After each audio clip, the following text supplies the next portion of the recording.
Filho de uma próspera e culta família judia, Levi Vygotsky foi um psicólogo bielorrusso e realizou diversas pesquisas na área do desenvolvimento e da aprendizagem, e do papel preponderante das relações sociais nesse processo, o que originou uma corrente de pensamentos denominada de socioconstrutivismo.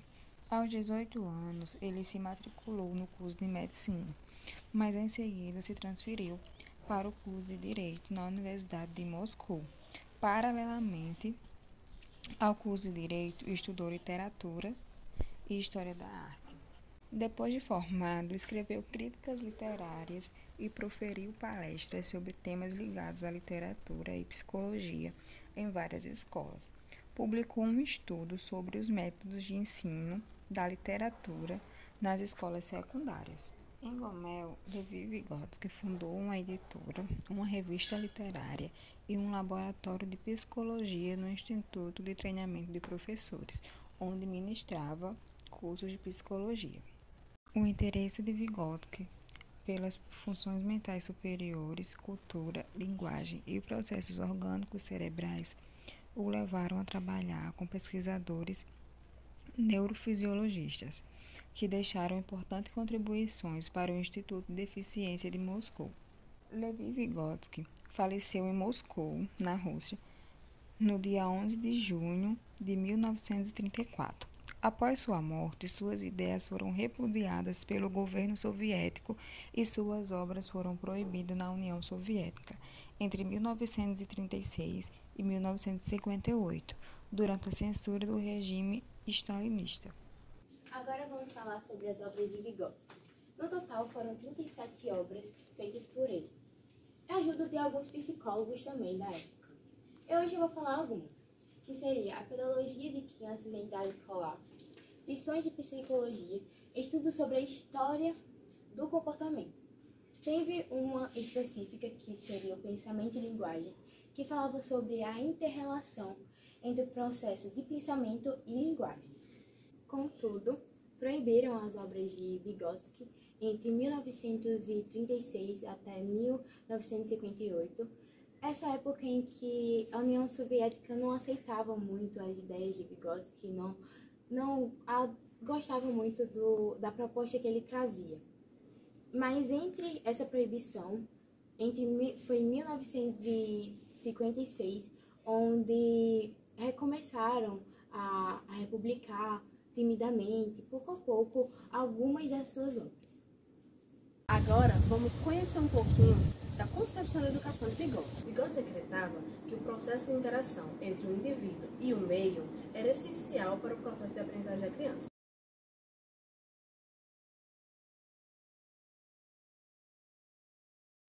Outra coisa que Vygotsky defende em sua teoria é que as crianças necessitam de práticas específicas para auxiliá-las no processo de aprendizagem. Um exemplo disso é uma criança que está aprendendo a ler. Se o seu professor apresentar músicas e textos dentro do seu cotidiano, que fazem parte do seu dia a dia, vai incentivar e vai puxar elas a quererem aprender aquele conteúdo. Além do estímulo, este exemplo dado trabalha o som e pronúncia das palavras e ainda o reconhecimento delas. Para falar das contribuições de Vygotsky, é importante pontuar suas teorias. A primeira teoria refere-se à relação entre indivíduo e sociedade, em que Vygotsky afirma que as características humanas são resultado de características do meio externo e não estão presentes desde o nascimento.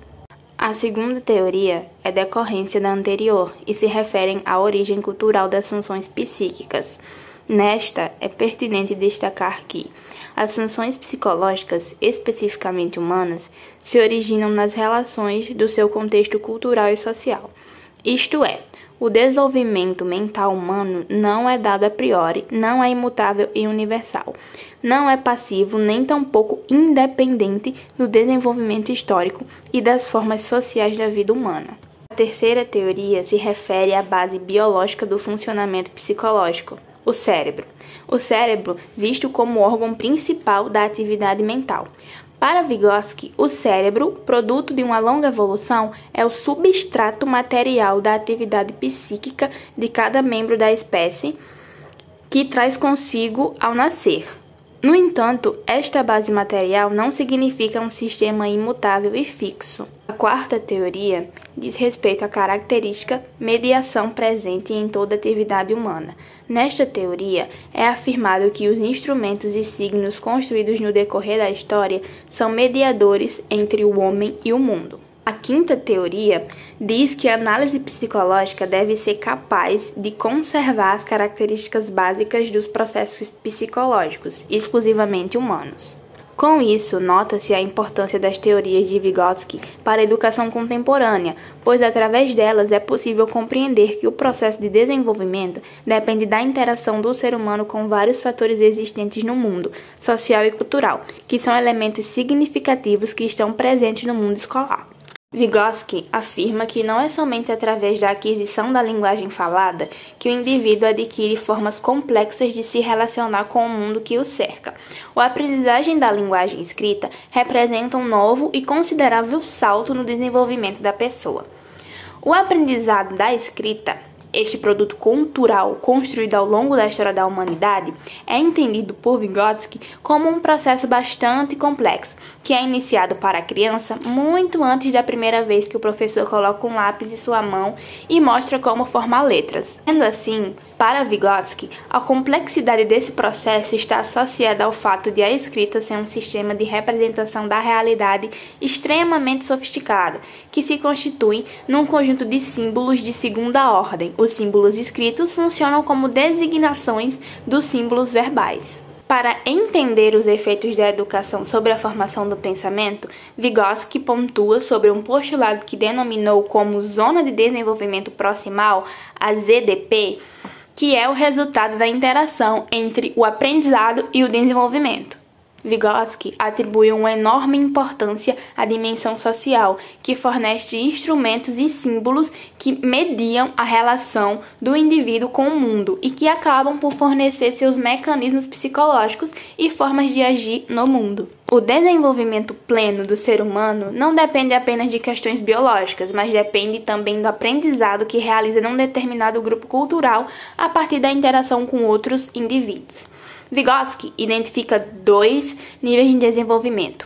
Um se refere às conquistas já efetivadas, que ele chama de nível de desenvolvimento real ou efetivo, e o outro nível de desenvolvimento ele reconhece como desenvolvimento potencial, que se relaciona com as capacidades em vias que podem ser construídas.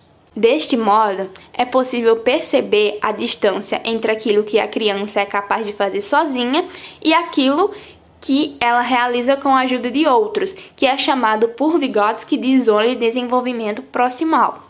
O conceito dessa zona é de extrema importância para as pesquisas de desenvolvimento infantil e para o plano educacional, porque permite a compreensão da dinâmica interna do desenvolvimento individual. Conhecendo todas as bases teóricas de Vygotsky, foi possível entender que a teoria de Vygotsky é bastante importante no campo educativo. Ele diz que para adquirir conhecimento deve-se aprimorar de novas ferramentas no contexto social e cultural, e o professor tem papel determinante, já que é dele a tarefa de abrir o acesso para novos recursos, além de ensinar o aluno. No plano pedagógico, atribui-se a importância do tipo de interação, não só entre alunos, mas também entre alunos e professores, aos diferentes modos de raciocínio. O suporte que o professor atribui no procedimento de aprendizagem, assim como os recursos colocados à disposição do aluno, como ferramentas simbólicas fornecidas pela cultura, trata-se de atitudes favoráveis à aprendizagem. Para Vygotsky, os seres humanos, pelo fato de serem entes sociais e culturais, nunca aprendem de maneira solitária ou isolada.